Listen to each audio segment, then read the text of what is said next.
Solo te invitamos por lástima. Así que no te quedes mucho y no estorbes. Esas fueron exactamente las palabras que mi nuera, Diana, me dijo en la puerta de su departamento en la Ciudad de México. Yo solo sonreí y me fui en silencio. No grité, no lloré, no supliqué. Simplemente me fui. Y ellos creyeron que habían ganado. Creyeron que yo era esa mujer mayor, tonta y sumisa que se traga el veneno con una sonrisa. Pero semanas después, todo cambió. Las notificaciones empezaron a llegar. Primero fue el banco. El financiamiento del departamento al que pensaban mudarse fue cancelado. Luego descubrieron que la cuenta conjunta, donde yo depositaba dinero cada mes, estaba en ceros, completamente vacía. La tarjeta adicional que Diana usaba para sus compras fue bloqueada, y una carta del banco ya venía en camino. Una carta que iba a destruir todos sus planes.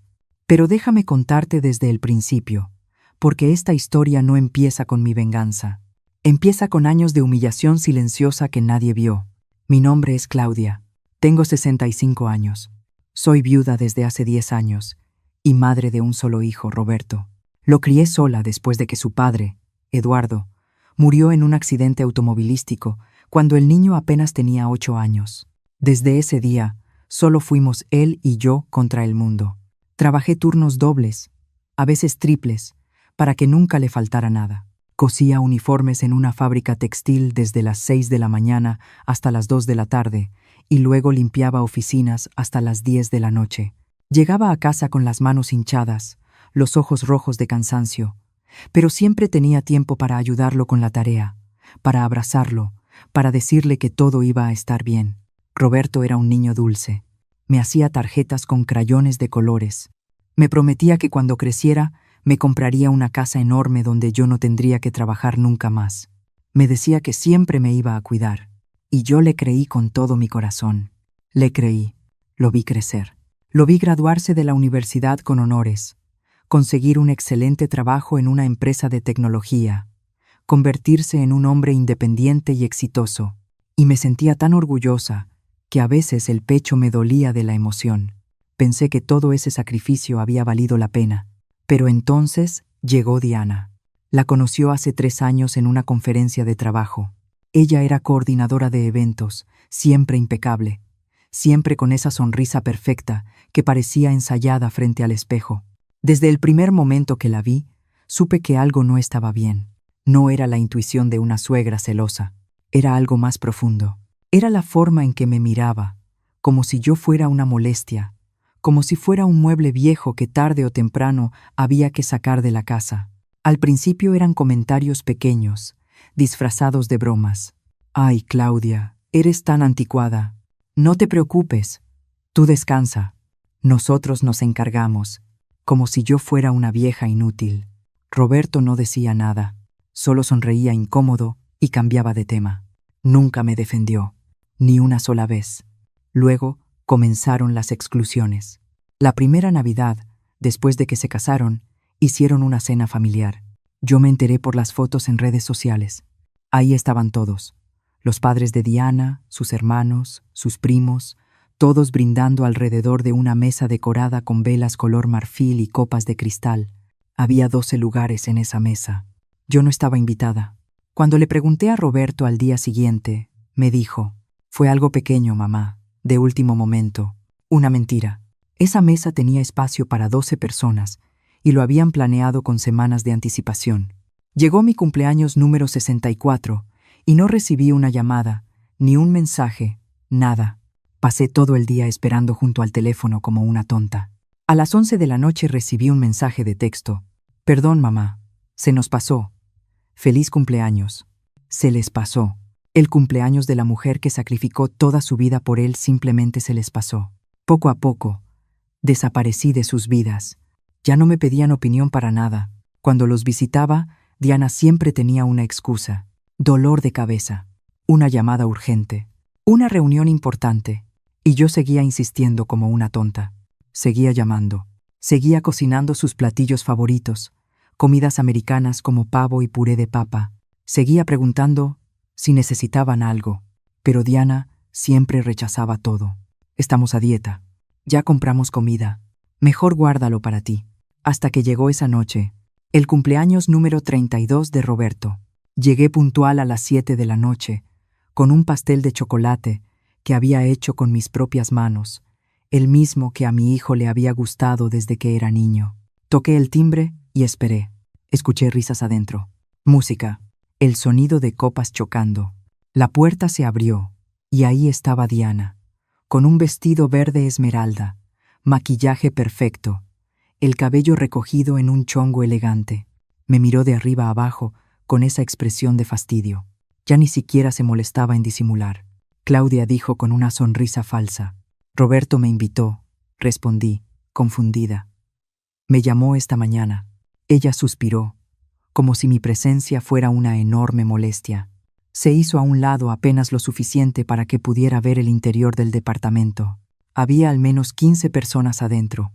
Sus amigos, compañeros de trabajo, toda la familia de Diana, globos plateados colgando del techo, una mesa llena de comida cara y botellas de vino. Una gran fiesta, una celebración cuidadosamente planeada. Y entonces Diana dijo esas palabras que nunca voy a olvidar. Solo te invitamos por lástima, Claudia. Así que no te quedes mucho y procura no estorbar. Aquí hay pura gente importante y no queremos incomodidades. El mundo se detuvo por un segundo. Sentí que algo dentro de mí se rompía en 1000 pedazos. No era mi corazón. Ese ya se había roto muchas veces. Era otra cosa. Era la última esperanza de que todavía le importaba a alguien, de que todavía tenía un lugar en la vida de mi hijo. Miré por encima de su hombro, buscando a Roberto. Ahí estaba, de pie junto a la mesa, con una copa de vino en la mano. Nuestras miradas se cruzaron un segundo. Esperé que dijera algo, que me defendiera, que le dijera a su esposa que se estaba pasando. Pero Roberto simplemente apartó la mirada y siguió hablando con sus amigos como si nada estuviera ocurriendo. Ahí entendí todo. Él lo sabía. Él estaba de acuerdo. De verdad, yo solo era una molestia para ellos. No dije nada. No iba a darles el espectáculo de verme llorar. Solo sonreí, una sonrisa tranquila, casi amable. Vi a Diana fruncir el ceño, confundida por mi reacción. Creo que esperaba gritos o lágrimas, pero yo ya estaba más allá de eso. Le extendí el pastel que había llevado. «Feliz cumpleaños a Roberto», dije con voz serena.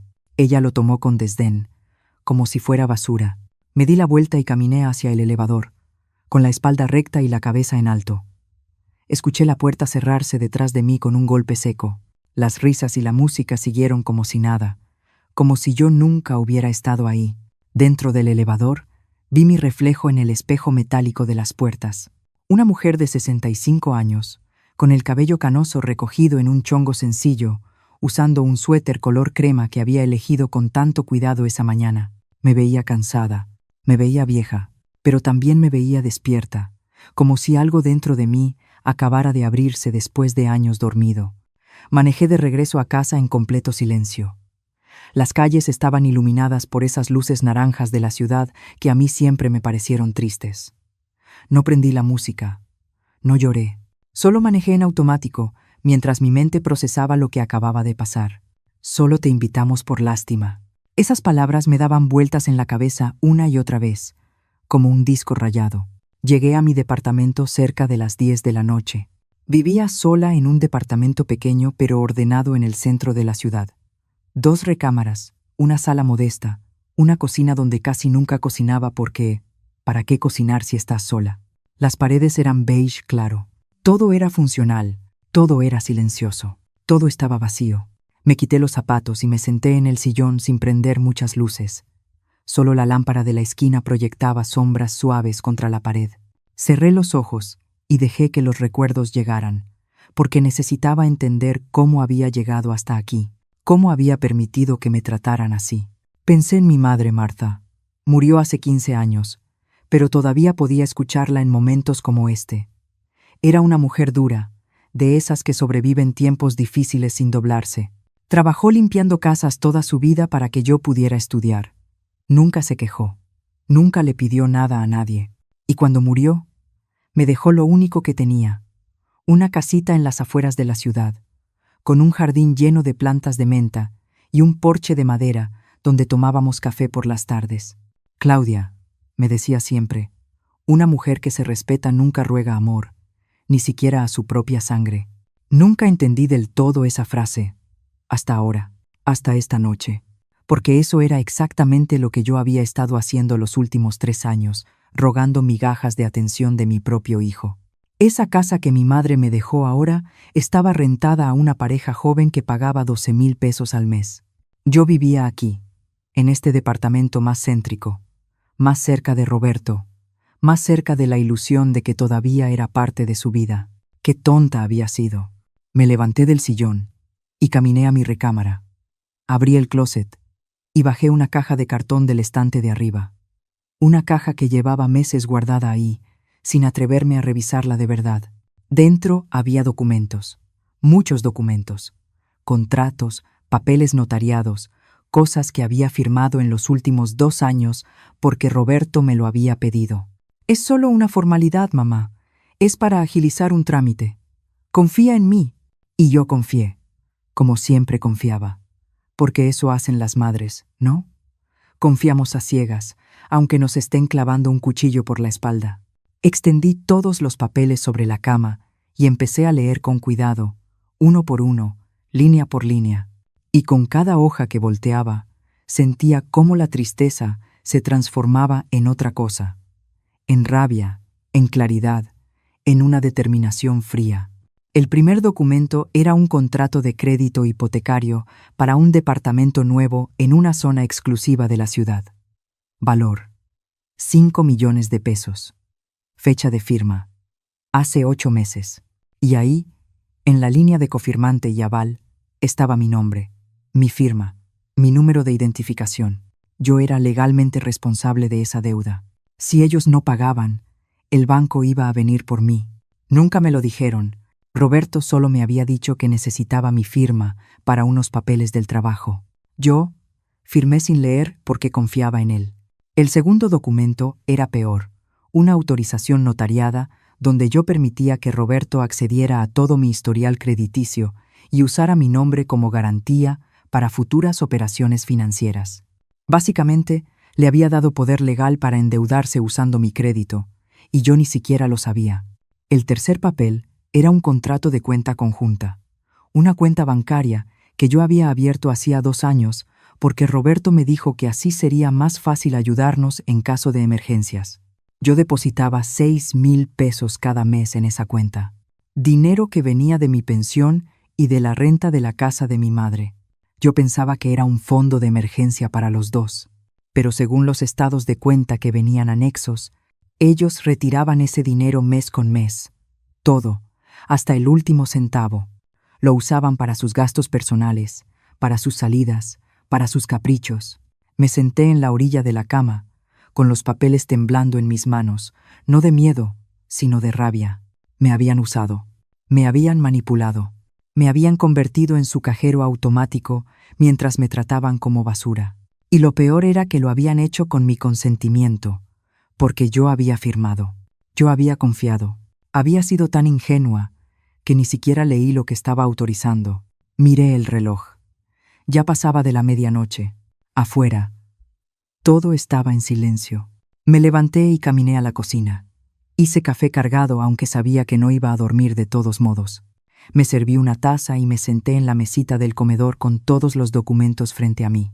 Y entonces empecé a pensar con frialdad, con método, como nunca había pensado en mi vida. Si yo era aval de ese departamento, eso significaba que tenía derechos legales sobre el contrato. Si yo era titular conjunta de esa cuenta, podía mover ese dinero como yo quisiera. Si habían usado mi nombre sin explicarme las consecuencias reales, había una traición de confianza, posiblemente un fraude. Agarré mi teléfono y empecé a buscar información. Leyes sobre avales, derechos de un cofirmante, cómo cancelar autorizaciones bancarias, cómo quitar tu nombre de contratos hipotecarios. Leí hasta las 4 de la mañana, tomando notas, subrayando lo importante, armando un plan en mi cabeza. Cuando el sol empezó a entrar por la ventana de la cocina, yo ya sabía exactamente lo que iba a hacer. Y no iba a ser rápido, no iba a ser ruidoso, iba a ser silencioso, legal y completamente irreversible. Me bañé, me puse ropa cómoda, Reuní todos los documentos y los guardé en una carpeta de plástico color gris. A las 8 en punto de la mañana, llamé a un despacho de abogados que encontré en Internet, especialistas en derecho bancario y familiar. «Buenos días», dije cuando contestaron. «Necesito una consulta urgente. Creo que se ha cometido un fraude financiero usando mi nombre y necesito saber cuáles son mis opciones legales». Me dieron cita para esa misma tarde a las 3. Perfecto. Pasé el resto de la mañana organizándolo todo. Imprimí los estados de cuenta bancarios de los últimos 2 años. Saqué copias de todos los contratos. Hice una lista detallada de cada depósito que había hecho en esa cuenta conjunta, de cada firma que había puesto sin entender realmente qué estaba autorizando. Todo. A las 2:30 salí de mi casa con la carpeta bajo el brazo. El despacho estaba en el centro de la ciudad, en un edificio alto de oficinas con ventanales enormes. Tomé el elevador hasta el piso 12. La recepcionista me condujo a una sala de juntas donde me esperaba un abogado de unos 40 años llamado Carlos. Traje gris oscuro, lentes rectangulares, expresión seria pero amable. «Señora Claudia», me saludó, estrechándome la mano. «Cuénteme qué está pasando». Y se lo conté todo. Desde el inicio, desde que Diana entró en la vida de mi hijo, las humillaciones, los documentos que firmé sin leer, la cuenta bancaria que vaciaban mes con mes, el departamento del que yo era aval, sin saberlo realmente. Esa noche en la puerta, cuando me dijeron que solo me invitaban por lástima, Carlos escuchó en silencio, tomando notas en una libreta. Cuando terminé de hablar, revisó cada documento con cuidado, uno por uno, leyendo la letra pequeña, verificando fechas, subrayando cláusulas. Después de casi una hora, levantó la vista y me miró directamente a los ojos. «Señora Claudia», dijo con voz firme, «usted tiene varias opciones aquí, y todas son completamente legales». Carlos se recargó en la silla y entrelazó los dedos sobre la mesa. Me miró con una mezcla de profesionalismo y algo que parecía empatía genuina. Había visto casos como el mío antes, eso era evidente. Pero cada historia de abuso tiene su propio sabor amargo. Primero, hablemos del departamento, comenzó, señalando el contrato hipotecario. Usted aparece aquí como aval y cofirmante con responsabilidad solidaria. Eso significa que si su hijo y su nuera dejan de pagar, el banco puede venir directamente contra usted para cobrar la totalidad de la deuda. 5 millones de pesos. Más intereses. Sentí un nudo cerrarse en el estómago. ¿Y qué puedo hacer?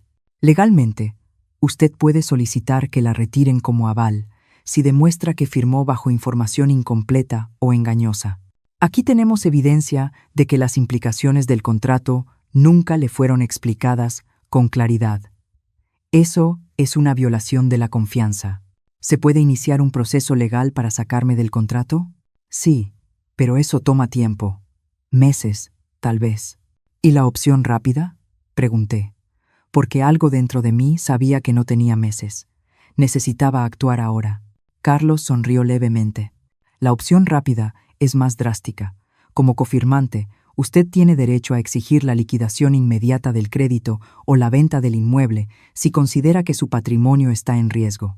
¿Eso qué significa? Básicamente, puede forzar la cancelación del préstamo. Si ellos no pueden pagar el crédito completo de inmediato, el banco ejecuta la garantía y el departamento regresa a la institución financiera. Ellos pierden la propiedad y usted queda libre de responsabilidad. ¿Eso es legal? Completamente.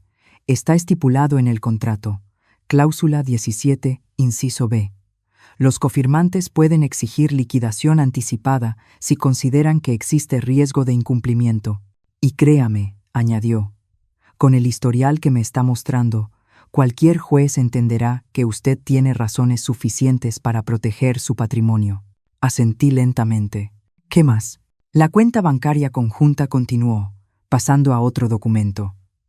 Aquí la situación es más sencilla. Usted es cotitular. Eso significa que tiene pleno derecho sobre el dinero depositado.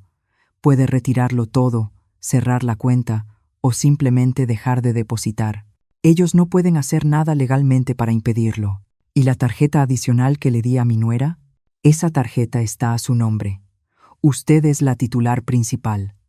Puede cancelarla cuando quiera con una simple llamada al banco. No necesita autorización de nadie.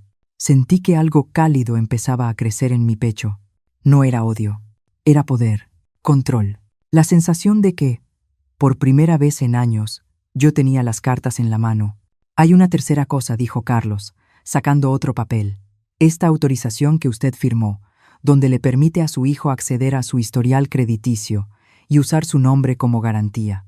Esto es más delicado, porque técnicamente usted dio su consentimiento. Pero, de nuevo, hay evidencia de que no se le explicaron las consecuencias reales. Podemos revocar esta autorización de inmediato con un documento notariado. Una vez revocada, cualquier uso futuro de su nombre sería ilegal. ¿Cuánto tiempo tomará todo esto? Si quiere avanzar rápido, podemos tener todo listo en una semana. Documentos notariados, solicitudes al banco, notificaciones legales, todo. Luego Carlos se inclinó hacia adelante y me miró con atención. Pero necesito saber algo, señora Claudia. ¿Está segura de que quiere hacer esto? Porque una vez que iniciemos este proceso, no hay marcha atrás. Su relación con su hijo va a cambiar para siempre. Tal vez se destruya por completo. Permanecí en silencio un momento. Pensé en Roberto de niño, haciéndome tarjetas con crayones. Pensé en todas esas noches en vela trabajando para darle una vida mejor. Pensé en sus promesas de que siempre me cuidaría. Y luego pensé en él esa noche, en su fiesta, desviando la mirada mientras su esposa me humillaba en la puerta. Mi relación con mi hijo ya está destruida, dije con voz firme. Yo solo era la única que no quería verlo. Así que sí, estoy completamente segura. Carlos asintió. Muy bien. Entonces, empecemos. Pasamos las siguientes 2 horas revisando cada detalle. Firmé autorizaciones. Llené formularios. Di instrucciones precisas sobre cómo quería proceder. Carlos me explicó que todo el proceso sería silencioso. Ellos no sabrían nada hasta que empezaran a llegar las notificaciones oficiales, y para entonces ya sería demasiado tarde para detenerlo. Salí de ese edificio cerca de las 6 de la tarde. El sol comenzaba a ponerse, tiñendo el cielo de naranja y violeta. Caminé hacia mi coche con la carpeta vacía bajo el brazo.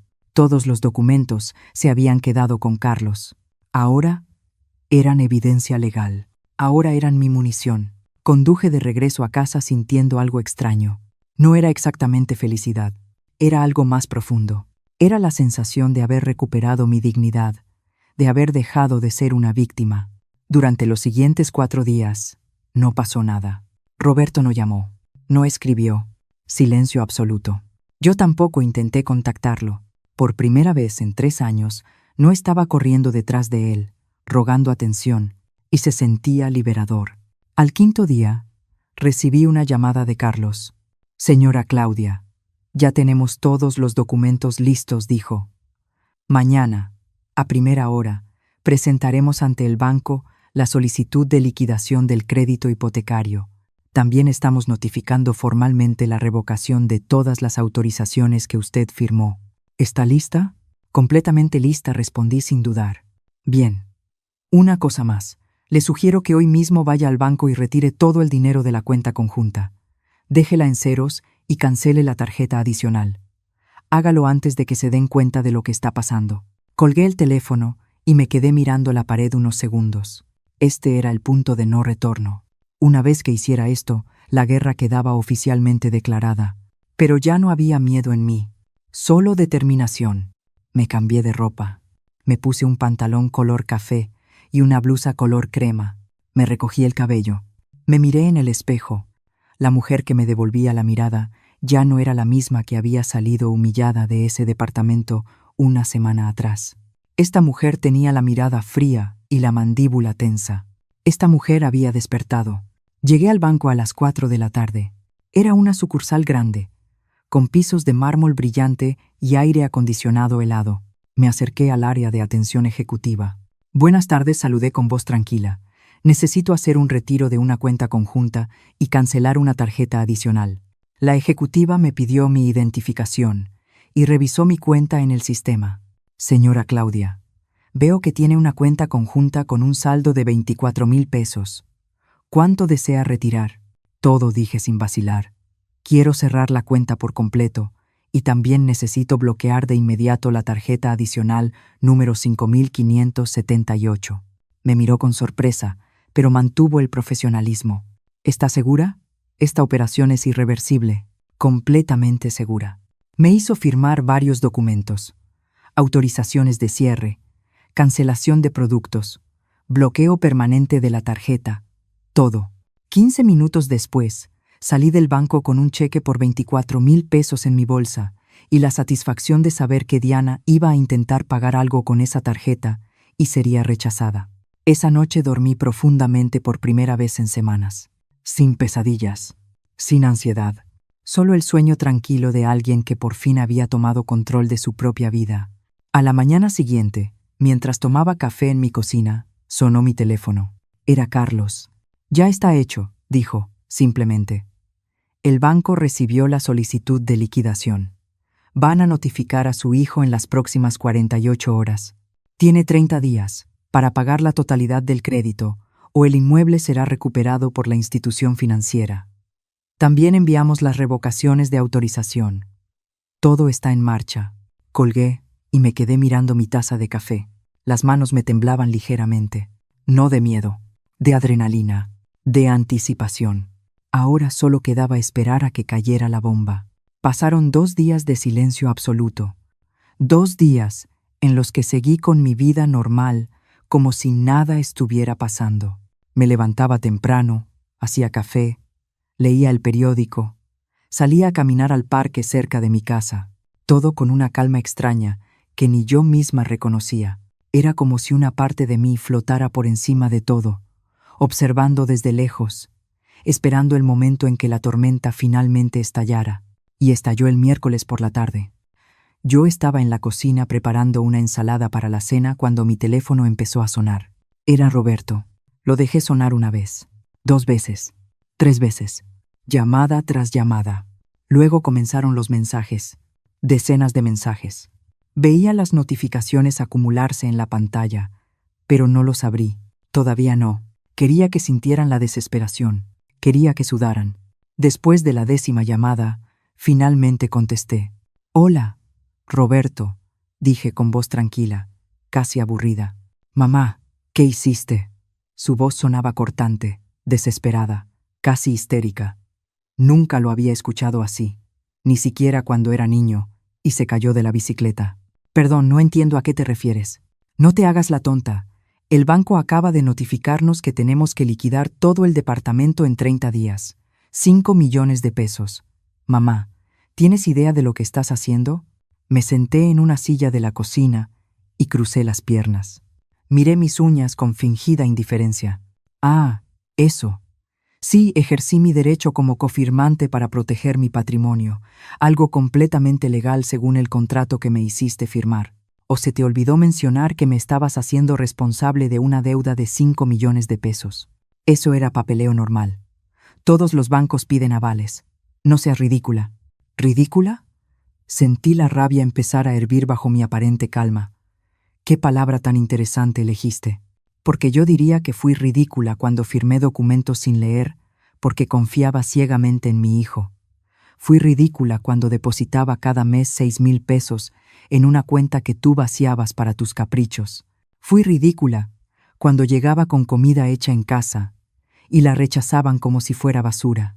Mamá, esto no tiene nada que ver con...». «Sí tiene todo que ver», lo interrumpí con voz cortante. «Todo, Roberto. ¿O ya olvidaste lo que tu encantadora esposa me dijo el día de tu cumpleaños?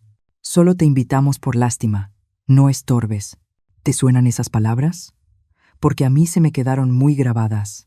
Del otro lado de la línea hubo silencio. Podía escuchar su respiración agitada. Podía imaginármelo de pie en la sala, el rostro rojo, apretando el teléfono con fuerza, buscando qué decir. Diana no lo dijo así. Intentó defenderla con voz más baja. Estaba estresada. Tenía muchas cosas en la cabeza. No lo dijo en serio.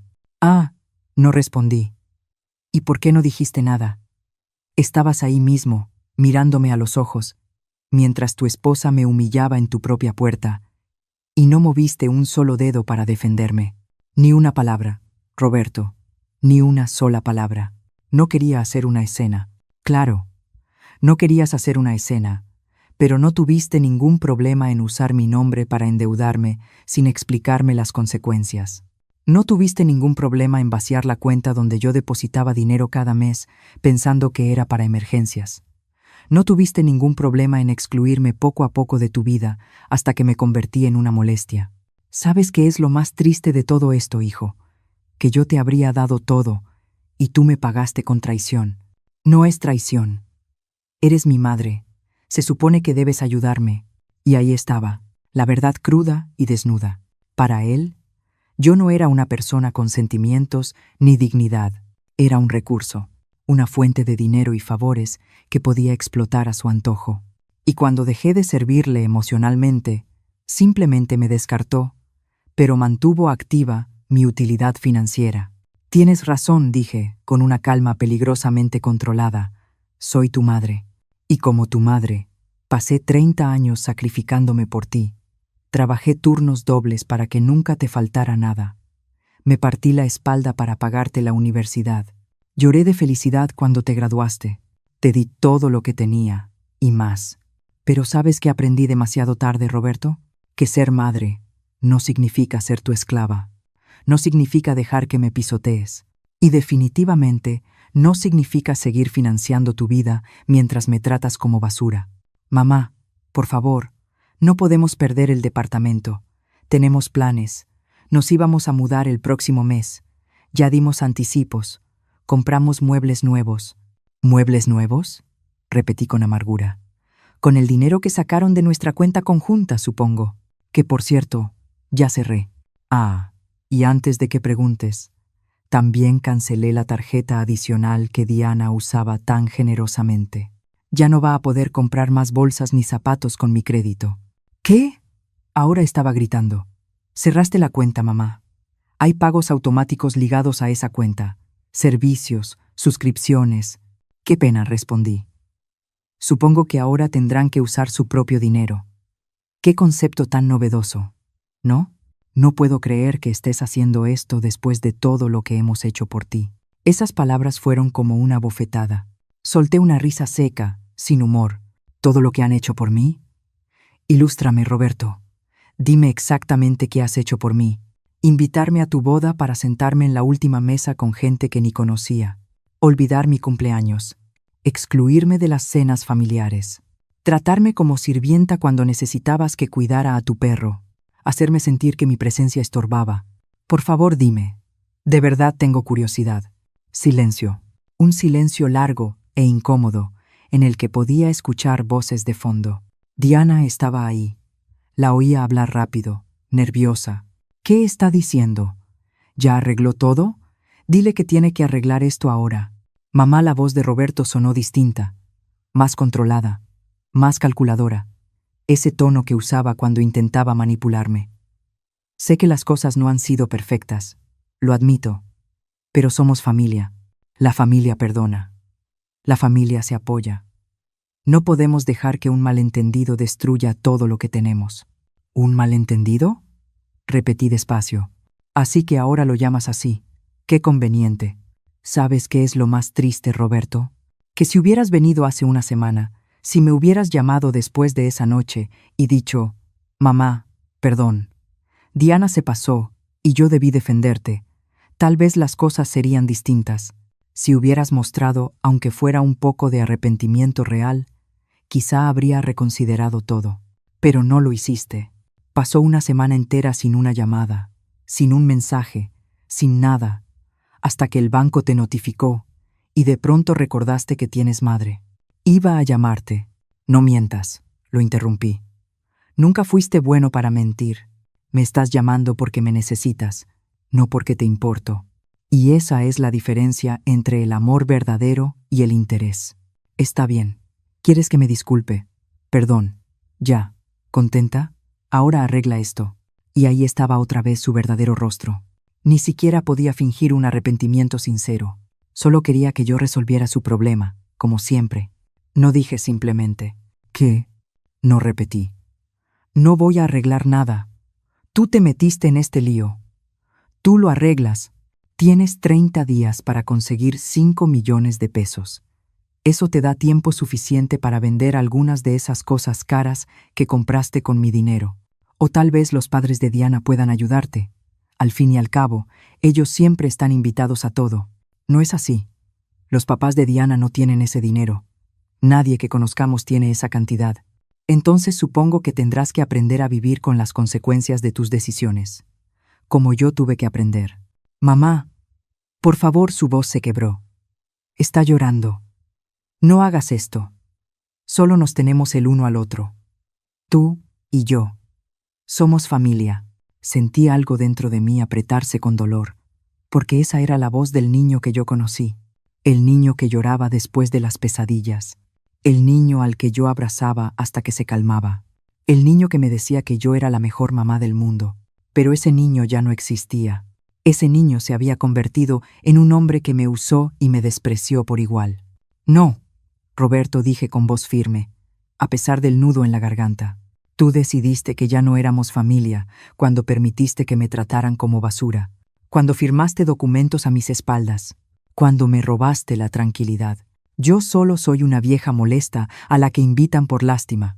¿Recuerdas? Esas fueron tus palabras exactas. Así que ahora esta vieja molesta va a hacer lo que debió haber hecho hace mucho tiempo, cuidarse a sí misma. Colgué antes de que pudiera responder. Las manos me temblaban. El corazón me latía con fuerza, pero no lloré. Ya no quedaban lágrimas para ellos. Dejé el teléfono sobre la mesa de la cocina y lo miré como si fuera una bomba a punto de explotar. Sabía que iba a volver a sonar, y no me equivoqué. 30 segundos después, la pantalla volvió a encenderse. Roberto. Rechacé la llamada. Volvió a llamar. La rechacé otra vez. Y otra. Y otra. Después de la sexta llamada, simplemente apagué el teléfono. El silencio que siguió fue extraño, pesado, pero también liberador. Me levanté y caminé hasta la ventana de la sala. Afuera ya estaba oscureciendo. Las luces de la ciudad se encendían una a una, como luciérnagas de concreto. La gente regresaba a sus casas después del trabajo. La vida seguía su curso normal para todos, menos para mí. Porque acababa de cruzar una línea que nunca pensé cruzar. Fui a mi recámara y abrí el cajón del buró. Ahí guardaba una pequeña caja de madera incrustada con nácar que había pertenecido a mi madre, Martha. Dentro había cartas viejas, fotografías amarillentas y un cuaderno gastado donde ella escribía sus pensamientos. Lo abrí con cuidado, como si fuera un objeto sagrado. Pasé las páginas lentamente. La letra de mi madre era firme y elegante, aunque solo había estudiado hasta sexto de primaria. Leí algunas entradas al azar. Hoy Claudia cumplió 15 años. Le hice un pastel con lo poco que tenía. Me miró con esos ojos llenos de gratitud que me parten el corazón. Ojalá pudiera darle más. Ojalá pudiera darle el mundo. Otra entrada. De años después. Claudia se casó con Eduardo hoy. Es un buen hombre. Se le nota en los ojos. Él la va a cuidar. La va a respetar. Eso es lo único que una madre puede pedir, que su hija encuentre a alguien que la valore. Y una más, escrita apenas unos meses antes de su muerte. Estoy cansada. Mi cuerpo ya no responde como antes, pero no me da miedo morir. Hice lo que tenía que hacer. Le di a Claudia las herramientas para ser fuerte. Ahora solo espero que las use cuando las necesite. Cerré el cuaderno con cuidado y lo apreté contra mi pecho. Las estoy usando. Mamá, susurré al aire vacío. Perdón por haber tardado tanto. Esa noche no dormí bien.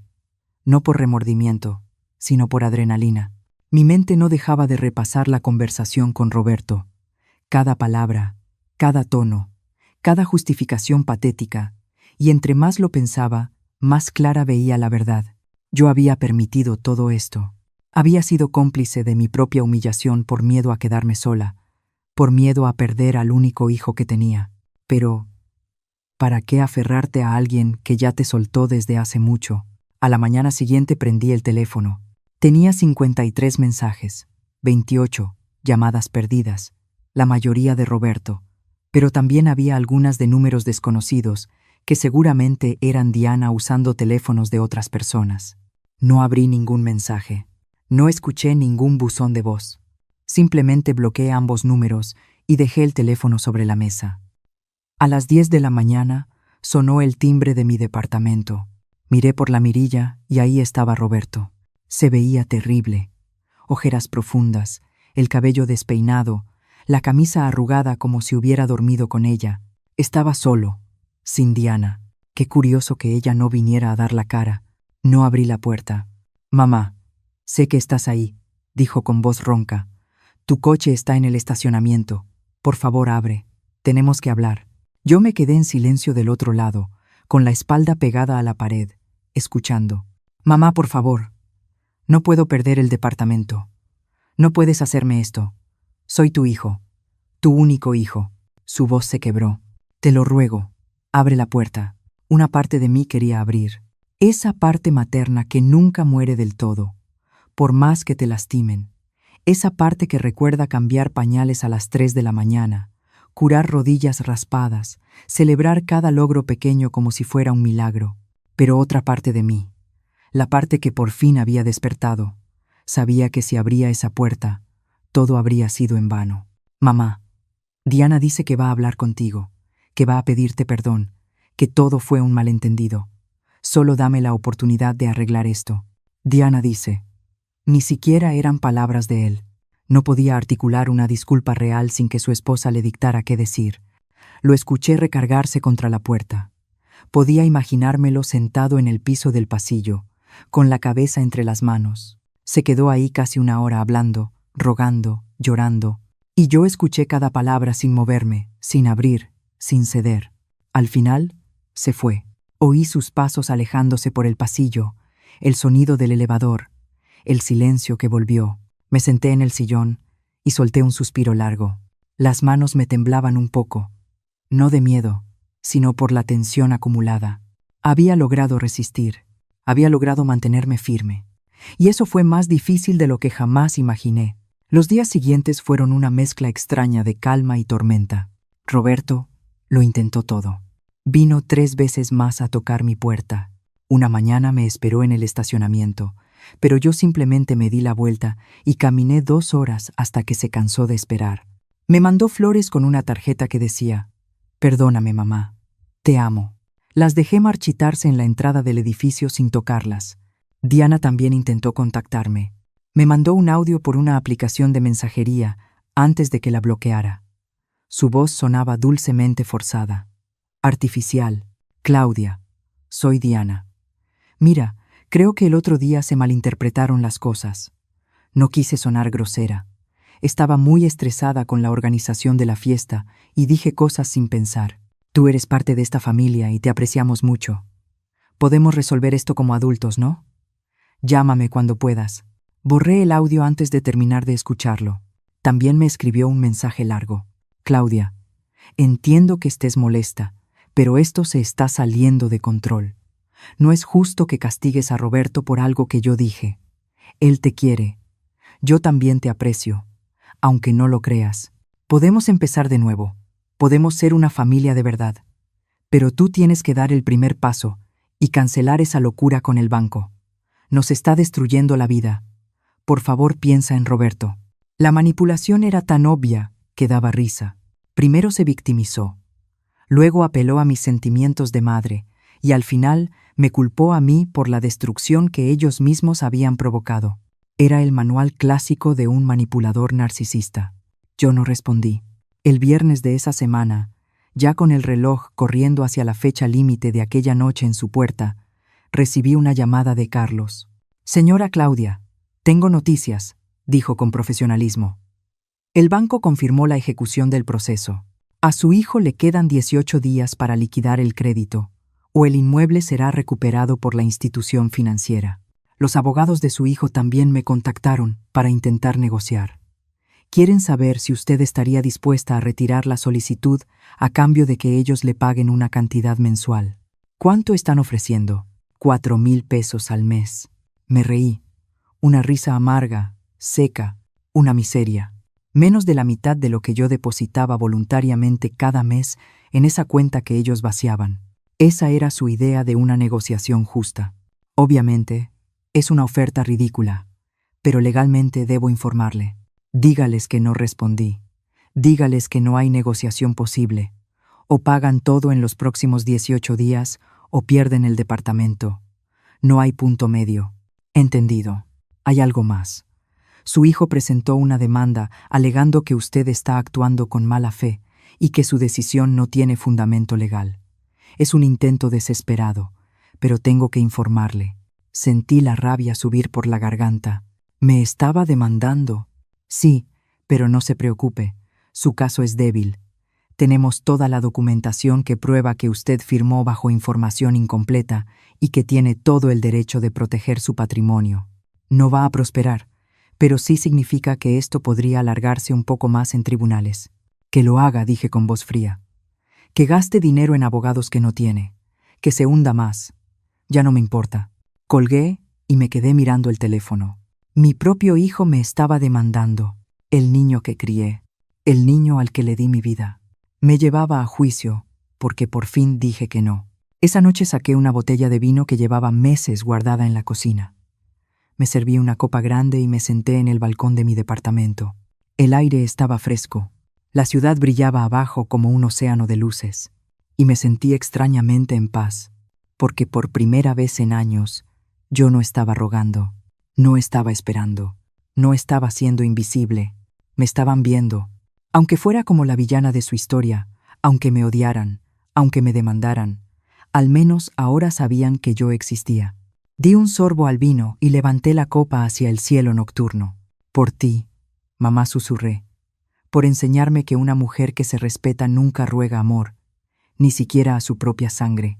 Los días siguientes fueron extrañamente tranquilos, como el silencio que llega después de una tormenta, cuando todo está destruido. Pero al menos ya no hay truenos. Establecí una nueva rutina. Me levantaba temprano, hacía café, leía un libro en el balcón mientras salía el sol, cosas simples que había olvidado hacer porque siempre estaba preocupada por Roberto, siempre pensando cómo acercarme a él, cómo hacerle saber que yo seguía ahí. Ya no. Una tarde, casi 10 días después de la última vez que Roberto vino a mi puerta, decidí hacer algo que llevaba años posponiendo. Conduje hasta las afueras de la ciudad, al barrio donde crecí, a la casa que mi madre Martha me dejó como herencia.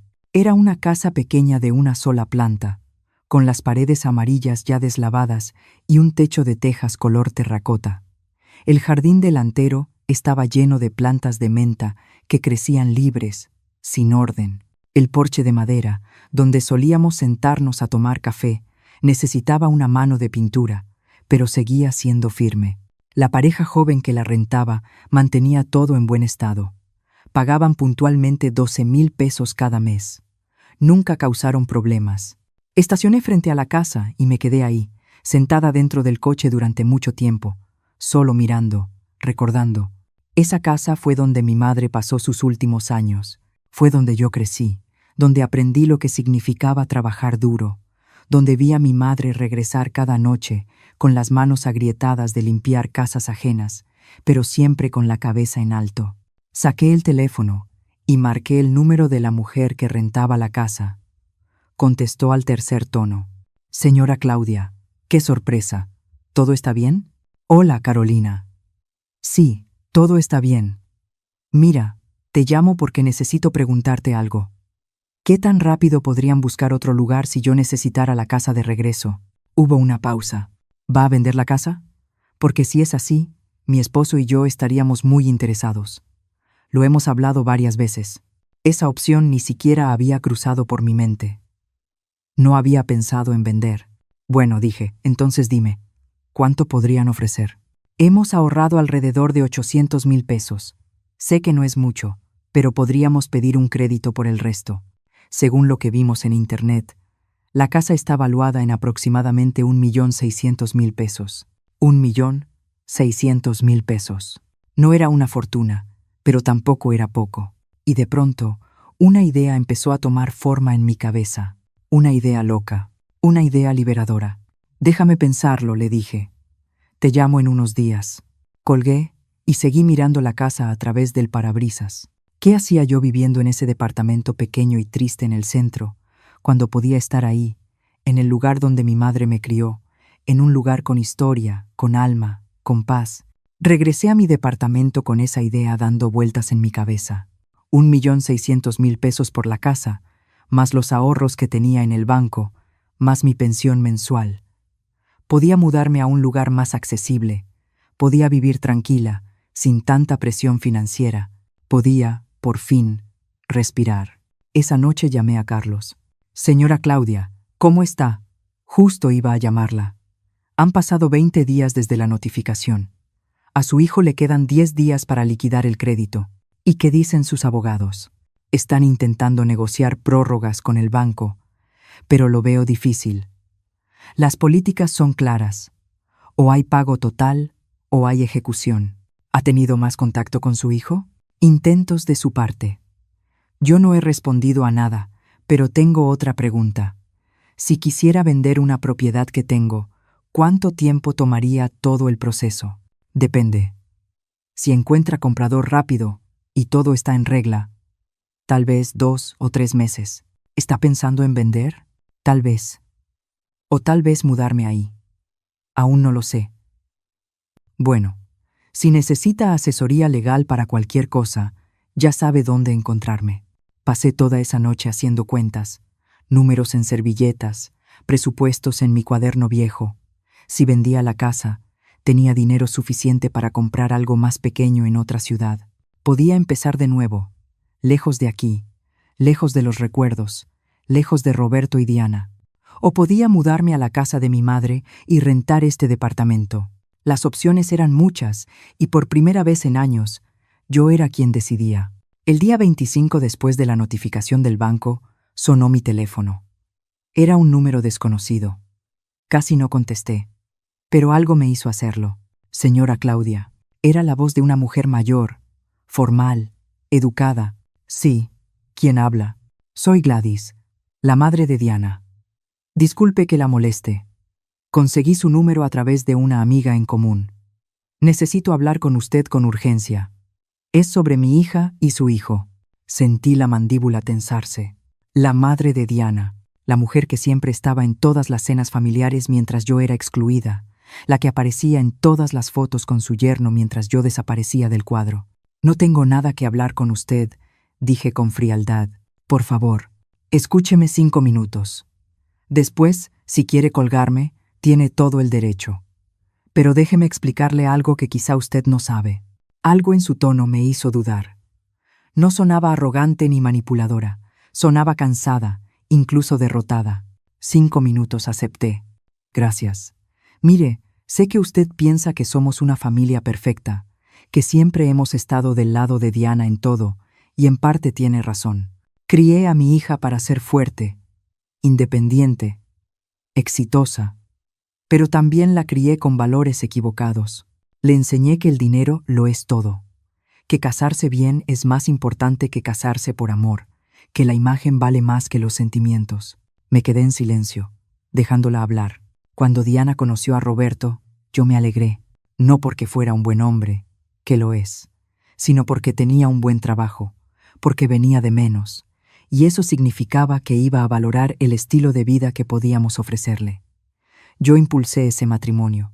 Le sembré a mi hija la idea de que usted era una molestia, que las suegras siempre son un problema, que era mejor mantenerla a distancia. Sentí la rabia empezar a hervir en el pecho. ¿Y por qué me dice todo esto ahora? ¿Qué quiere? ¿Que retire la solicitud del banco? ¿Que perdone a su hija y volvamos a como estaban las cosas antes? No, dijo, con la voz quebrada. No espero nada de usted. Solo quiero que sepa que me equivoqué, que destruí algo que no debí destruir, porque ahora que todo se está viniendo abajo, ahora que Roberto y Diana están desesperados, ahora que han venido a rogarme que les preste un dinero que no tengo, por fin veo el monstruo que ayudé a crear. ¿No tiene el dinero?, pregunté con curiosidad genuina. No. Mi esposo y yo estamos jubilados. Vivimos de una pensión. La casa donde vivimos todavía tiene hipoteca. No tenemos 5 millones de pesos.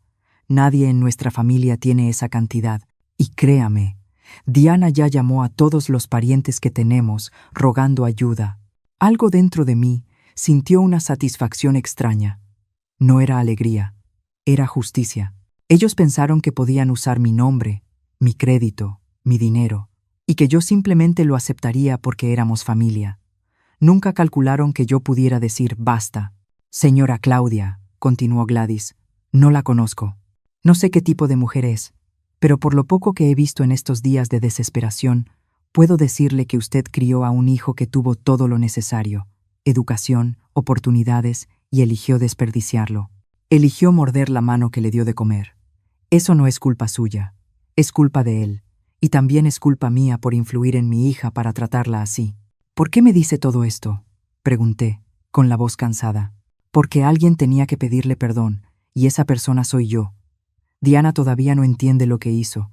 Roberto todavía cree que él es la víctima. Pero yo sí lo entiendo, y sé que ninguna disculpa va a reparar el daño, pero necesitaba decírselo. Hubo un silencio largo. Podía escuchar su respiración entrecortada del otro lado. Tal vez estaba llorando.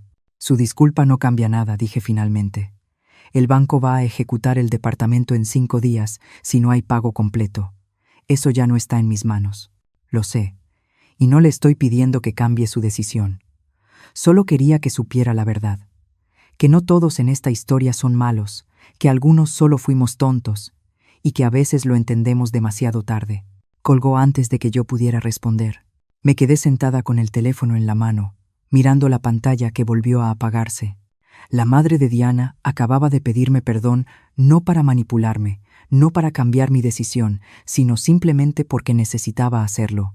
Y por primera vez, en semanas, sentí algo parecido a la comprensión. No perdón. Comprensión. El daño ya estaba hecho. No había vuelta atrás. Pero al menos ahora sabía que alguien entendía por qué yo había hecho lo que hice. Los últimos 5 días antes de la fecha límite fueron los más extraños de toda esta pesadilla. Había una calma tensa en el aire, como cuando sabes que una tormenta se acerca, pero aún no sabes qué tan destructiva será. Continué con mi rutina. Café por las mañanas, caminatas en el parque, lectura en el balcón, pero siempre con el teléfono cerca, esperando. Carlos me llamó el día 28. Señora Claudia, los abogados de su hijo hicieron una última oferta. Proponen que usted acepte un plan de pagos. Ellos pagarían 100,000 pesos mensuales durante los próximos 50 meses hasta liquidar toda la deuda. A cambio, usted retiraría la solicitud de ejecución inmediata. Hice el cálculo mentalmente. 100,000 pesos por 50 meses.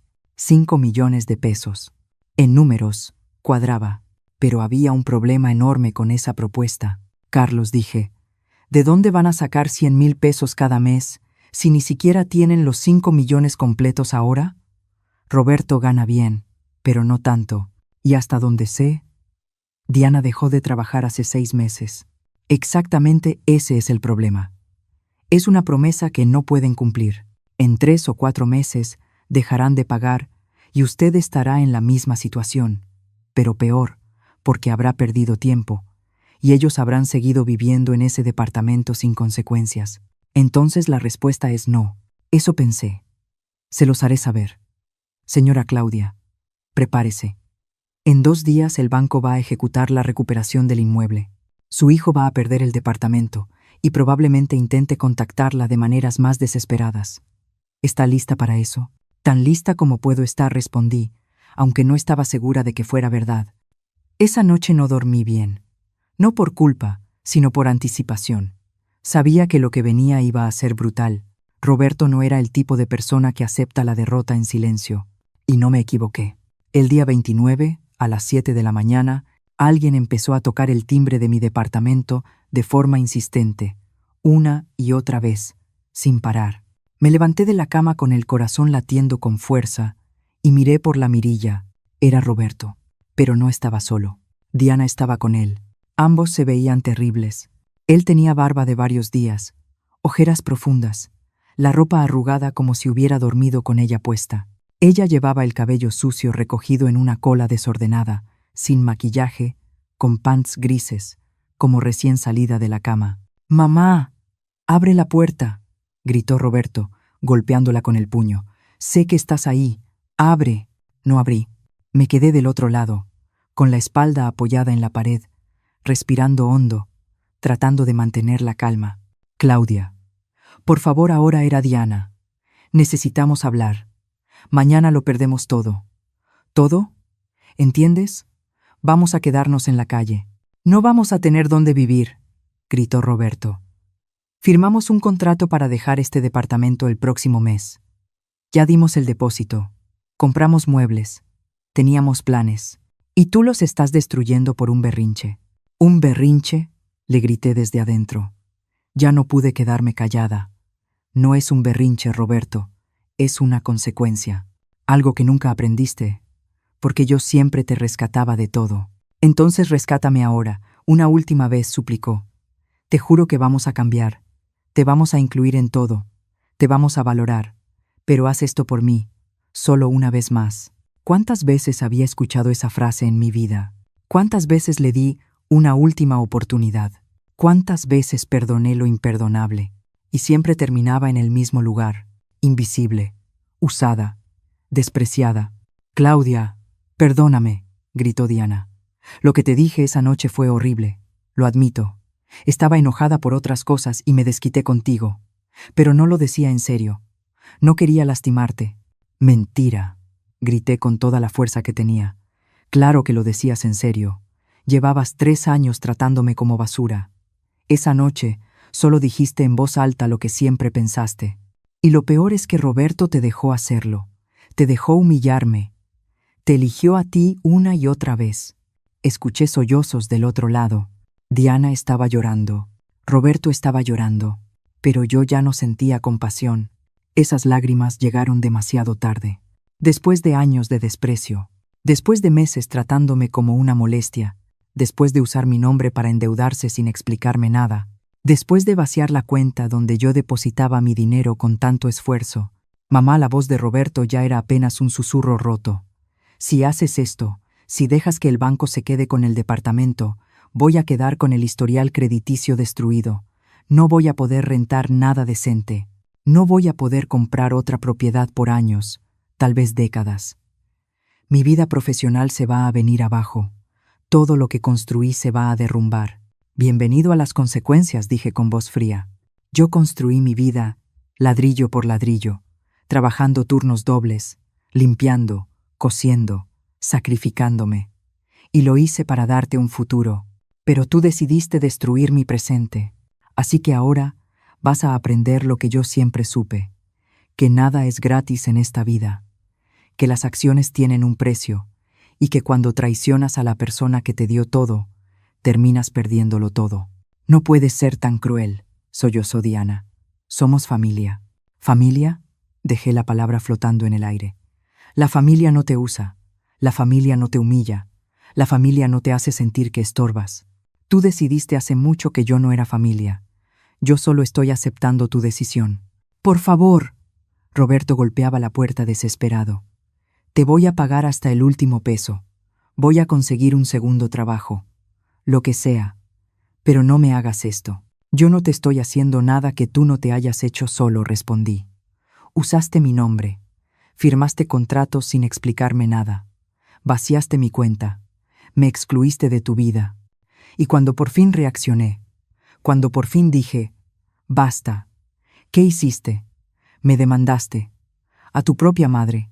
Así que no vengas ahora a pedirme misericordia cuando tú no tuviste ninguna conmigo. Del otro lado de la puerta hubo un silencio largo y pesado. Solo se escuchaban respiraciones agitadas y sollozos ahogados. Entonces Roberto volvió a hablar, pero su voz ya no suplicaba. Había algo oscuro en su tono. Está bien, dijo despacio. Si eso es lo que quieres, si quieres destruirme, si quieres que lo pierda todo, adelante. Pero quiero que sepas algo, mamá. Esto no se queda así. Voy a recordar esto toda mi vida. Voy a recordar que cuando más te necesité, me diste la espalda, que elegiste la venganza sobre tu propio hijo. Y cuando de verdad estés vieja, cuando estés enferma, cuando necesites ayuda, voy a recordar este día. Y te voy a dar exactamente lo que tú me estás dando ahora. Nada. Esas palabras me atravesaron como cuchillos, porque eran la confirmación final de lo que siempre había sospechado. Para él, yo solo tenía valor mientras fuera útil, y ahora que ya no servía a sus intereses, me amenazaba con abandonarme, como si no llevara 3 años abandonándome emocionalmente. como si su ausencia futura fuera un castigo peor que su desprecio presente. Roberto, dije con voz temblorosa, pero firme. Yo ya estoy vieja. Yo ya estoy sola. Yo ya sé lo que es que me abandones. He vivido ese abandono durante 3 años, así que tu amenaza no me da miedo. Yo perdí a mi hijo hace mucho tiempo. Solo tardé en darme cuenta. Escuché pasos alejándose, el sonido del elevador, las puertas cerrándose. Silencio. Me dejé caer al suelo, con la espalda apoyada contra la puerta. Las lágrimas por fin salieron. No de tristeza, sino de liberación. Ya estaba. Todo había terminado. Ya no había súplicas. Ya no había manipulación. Ya no había falsas esperanzas de reconciliación. Me quedé ahí, sentada en el piso de la sala, no sé cuánto tiempo, llorando en silencio, soltando años de dolor acumulado, años de sentirme pequeña, años de rogar amor, años de ser invisible. Cuando por fin me levanté, caminé al balcón. El sol estaba saliendo. Un nuevo día comenzaba. Y por primera vez en años, ese nuevo día era solo mío. Tomé el teléfono y le escribí un mensaje a Carlos. Que el banco siga adelante. No más negociaciones. Se acabó. Su respuesta llegó 5 minutos después. Entendido. Mañana, a las 9 de la mañana, la recuperación del inmueble se ejecutará formalmente. El departamento regresa al banco. Su nombre queda libre de toda responsabilidad. Lo logró, Claudia. Cerré los ojos y respiré hondo. Lo había hecho. Había recuperado mi vida. Había recuperado mi dignidad.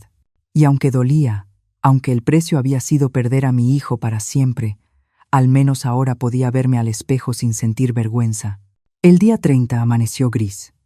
Nubes pesadas cubrían el cielo, como si la ciudad misma supiera que algo importante estaba por terminar. Me desperté temprano, a las 6 de la mañana, aunque apenas había dormido 3 horas. Hice café y me senté en el balcón, envuelta en una cobija beige. El aire estaba frío.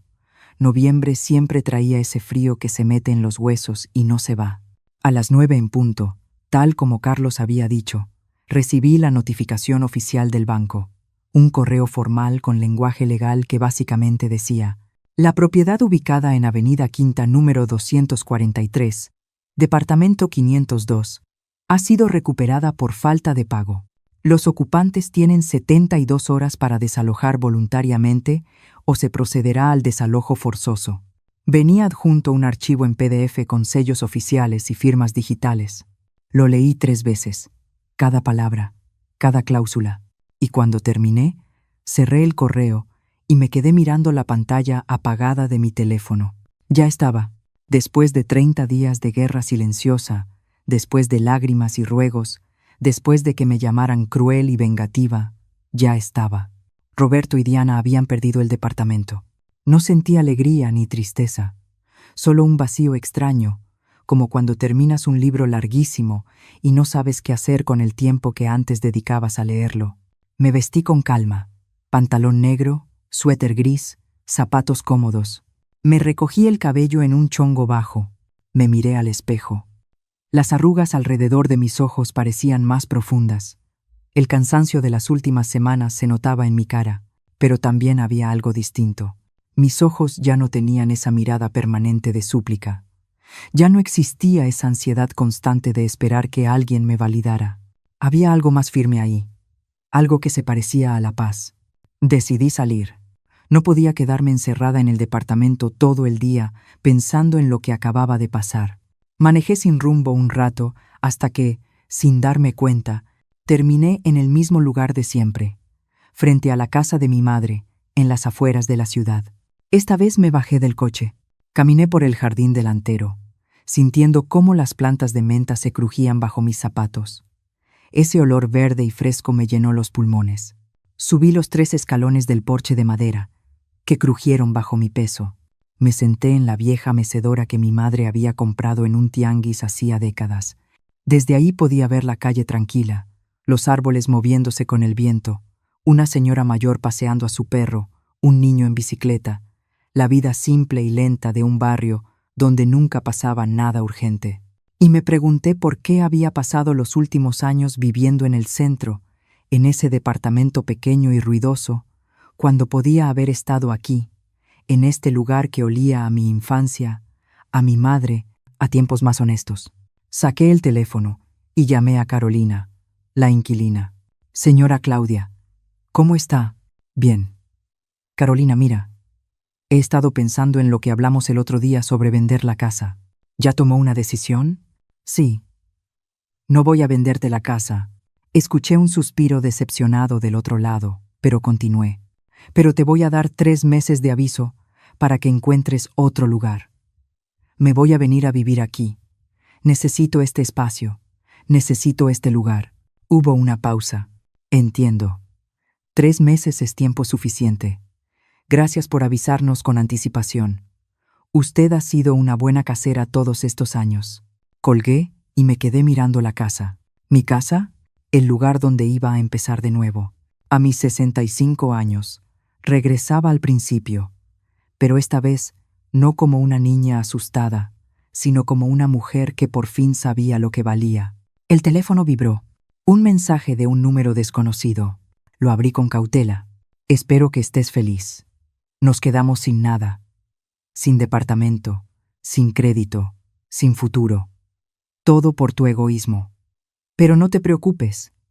Algún día vas a necesitar algo de nosotros. Y ese día vas a recordar lo que hiciste. Era Diana. Reconocí su forma de escribir, llena de drama y victimismo. No respondí. Solo bloqueé el número. Ya no tenía energía para sus manipulaciones. 5 minutos después llegó otro mensaje. Otro número desconocido. Esta vez era más largo. Mamá, hoy nos entregaron la notificación oficial. Tenemos 3 días para sacar nuestras cosas del departamento.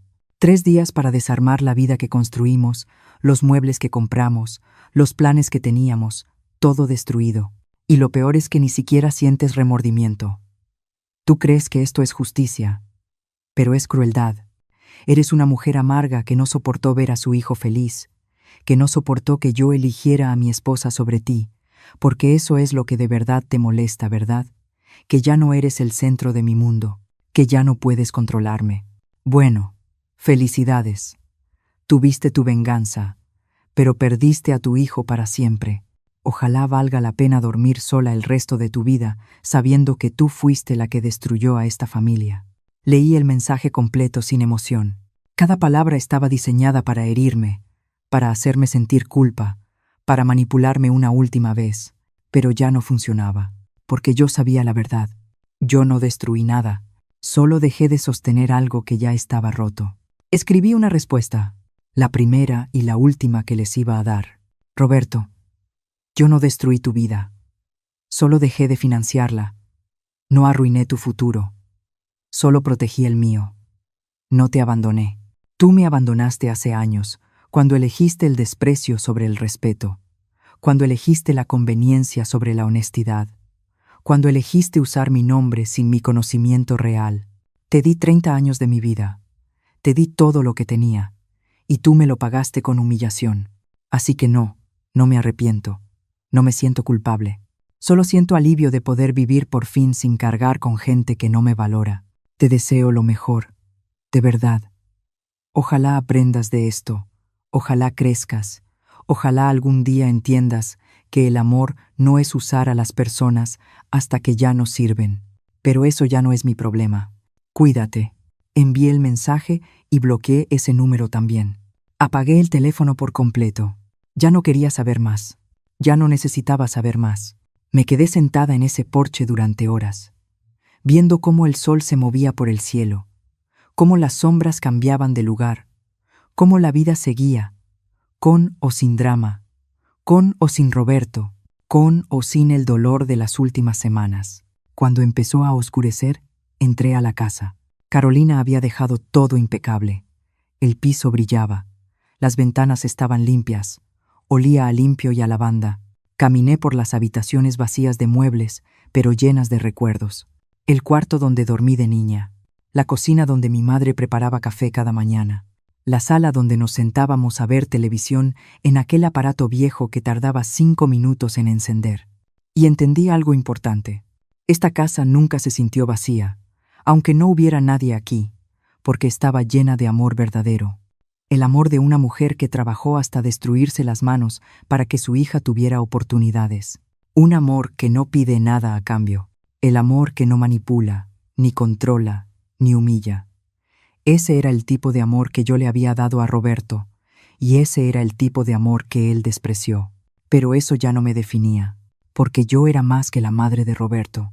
Yo era Claudia, hija de Marta, una mujer de 65 años que había sobrevivido a la pérdida, a la traición y a años de sentirse invisible, y que por fin había encontrado la fuerza para decir, ya no más. Salí de la casa y cerré con llave. Volví al coche. Manejé de regreso a mi departamento con las ventanas abiertas, dejando que el viento frío me golpeara la cara. Y por primera vez en meses, tal vez en años, me sentí ligera, como si hubiera soltado un peso que había cargado tanto tiempo sobre los hombros que ya ni recordaba cómo se sentía caminar sin él. Esa noche, cuando llegué a casa, preparé una cena sencilla. Pasta con salsa de jitomate, pan tostado, una copa de vino tinto. Me senté en mi mesita del comedor y comí despacio, saboreando cada bocado, sin prisas, sin ansiedad, sin depender del teléfono, sin esperar que alguien me necesitara. Y cuando terminé, lavé los platos, apagué las luces, me puse la pijama y me metí a la cama. Cerré los ojos y por primera vez en 30 días, dormí profundamente, sin pesadillas, sin culpa, sin miedo, solo el sueño tranquilo de alguien que por fin eligió su propia paz por encima de la comodidad de los demás. 3 meses después, todo había cambiado. Era febrero, y el calor empezaba a llegar con esa intensidad que te hace buscar sombra a cualquier hora del día. Yo ya estaba completamente instalada en la casa de mi madre. Había vendido la mayoría de los muebles de mi antiguo departamento, y había comprado cosas nuevas para este lugar, cosas elegidas por mí, cosas que me gustaban. Un sofá verde olivo, cortinas de lino blanco, una mesa de madera vieja que encontré en un mercado de antigüedades y restauré con mis propias manos. El jardín delantero ahora estaba mejor cuidado. Podaba la menta cada semana. Planté rosas rositas pálidas en las esquinas. Pinté el porche de blanco y cambié la vieja mecedora por una nueva, pero del mismo estilo. Este lugar se había convertido en mi santuario, mi refugio, mi verdadero hogar. Establecí una rutina simple y reconfortante. Me despertaba con el sol. Preparaba café en la cafetera italiana que había sido de mi madre. Salía al porche a leer mientras tomaba la primera taza del día. Luego caminaba por el vecindario 1 hora. Saludaba a los vecinos que ya me conocían. La señora del perro, el señor que vendía pan casero desde su casa, los niños que iban a la escuela. Por las tardes, a veces cocinaba. Recetas que había olvidado. Recetas que mi madre me enseñó cuando era niña. Pie de pollo, crumble de manzana. Cocinaba no porque alguien me lo pidiera, sino porque me daba gusto, porque el olor de la comida llenaba la casa y me hacía sentir viva. En las noches, leía o veía películas viejas. A veces llamaba a una prima lejana con la que me había reencontrado después de años. Hablábamos de la vida, de recuerdos, de nada importante, y eso bastaba. No había sabido nada directamente de Roberto, pero un día, caminando por el centro cuando fui a hacer un trámite al banco, lo vi de lejos. Salía de un edificio de oficinas. Se veía más delgado, más cansado. El traje que traía era el mismo que yo conocía de hacía 2 años. Ya no tenía ese aire de seguridad que siempre lo caracterizaba. Caminaba encorvado, mirando el teléfono, completamente metido en su propio mundo. Me escondí detrás de un poste. No por miedo, sino porque no quería el drama. No quería el enfrentamiento. No quería romper la paz que me había costado tanto construir. Lo vi subirse a un camión. Él, que siempre presumía su coche del año, el coche que seguramente tuvo que vender para pagar deudas. Sentí algo. No era exactamente satisfacción, pero tampoco tristeza. Era algo más parecido a la aceptación. Él estaba viviendo las consecuencias de sus decisiones y yo estaba viviendo la tranquilidad. Una tarde de marzo, recibí una llamada de Carlos. Señora Claudia, ¿cómo está? Ya tiene tiempo que no hablamos. Muy bien, Carlos. Instalada en mi nueva casa. En paz. ¿Y usted? ¿Cómo van las cosas? Bien. Le hablo porque el asunto legal por fin quedó cerrado. La demanda que su hijo presentó fue desechada por completo. El juez falló a su favor en todo. Su nombre está totalmente limpio. No hay ninguna deuda asociada a usted. Usted está oficialmente libre. Oficialmente libre. Esas palabras sonaron como música. Gracias, Carlos, por todo. Por guiarme en esto. Por no juzgarme. No tiene nada que agradecerme. Usted hizo lo correcto, y espero que ahora pueda disfrutar su vida sin ese peso en los hombros. Colgué y me quedé mirando el jardín a través de la ventana de la sala. Libre. Después de años cargando responsabilidades que no eran mías, después de años sintiéndome atada a gente que me drenaba, por fin era libre. Esa misma semana pasó algo inesperado. Yo estaba regando las plantas del jardín cuando vi que un coche se estacionaba frente a mi casa. Era un coche blanco, modesto. Se bajó Gladys, la madre de Diana. Traía un ramo de flores amarillas en las manos. Me tensé de inmediato. No sabía qué esperar, pero ella caminó hacia mí con pasos lentos, casi tímidos. Claudia dijo en voz baja: «Perdón por venir sin avisar. Sé que quizá no quiere verme, pero necesitaba hacer esto». «¿Qué es?», pregunté sin hostilidad, pero tampoco con calidez. «Para traerle esto». Me extendió las flores. «Y para decirle que usted tuvo razón en todo. Mi hija y su hijo ahora viven en un departamento pequeño en una zona más económica. Roberto tuvo que agarrar un segundo trabajo. Diana tuvo que regresar a trabajar. La están pasando mal. Están pagando las consecuencias. ¿Y sabe qué es lo más triste? Que por fin están aprendiendo». «¿Aprendiendo qué?», pregunté. «Que la vida no les debe nada, que no pueden usar a la gente, que el respeto se gana, no se exige. Diana me habló llorando la semana pasada. Me dijo que ahora entiende todo lo que usted hizo por Roberto, porque está trabajando 10 horas al día y apenas le alcanza para cubrir gastos. Y apenas ahora está entendiendo lo que significa sacrificarse por alguien. Me alegra que estén aprendiendo», dije con sinceridad. «De verdad, no les deseo mal. Solo quería que entendieran. Ya entendieron. Demasiado tarde, tal vez, pero entendieron». Gladys me miró directo a los ojos. «¿Cree que algún día pueda perdonarlos?».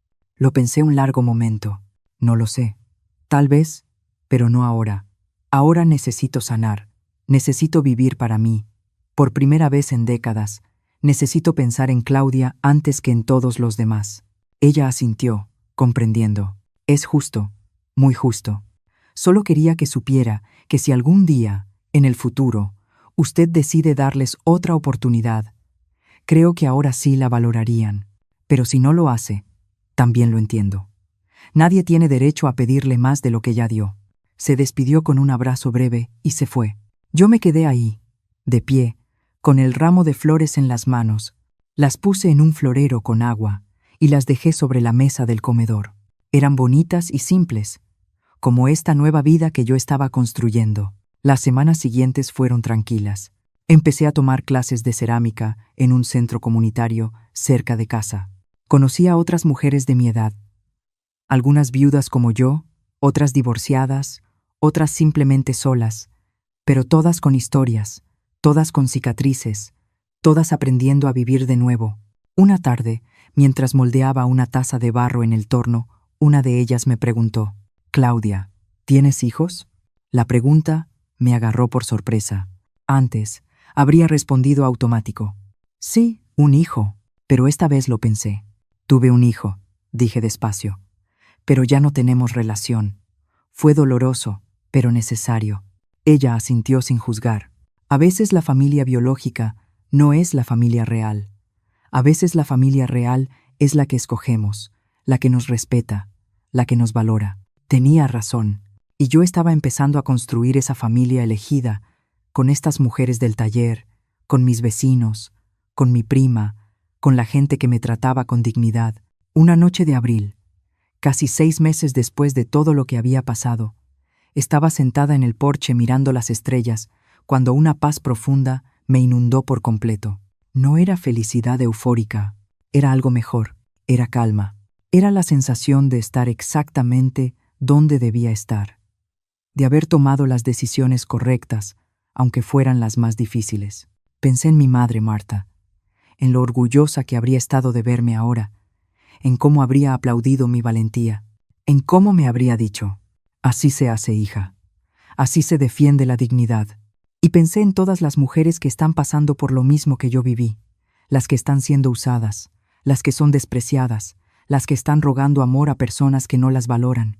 Y quise decirles algo, quise que supieran que hay salida, que hay vida después del dolor, que nunca es tarde para elegirse. Porque si alguien allá afuera está viviendo algo parecido a lo que yo viví, si alguien se siente invisible en su propia familia, si alguien está cargando a personas que solo lo buscan cuando lo necesitan, quiero que sepa esto: no eres egoísta por poner límites, no eres cruel por proteger tu paz, no eres mala persona por decir: ya basta.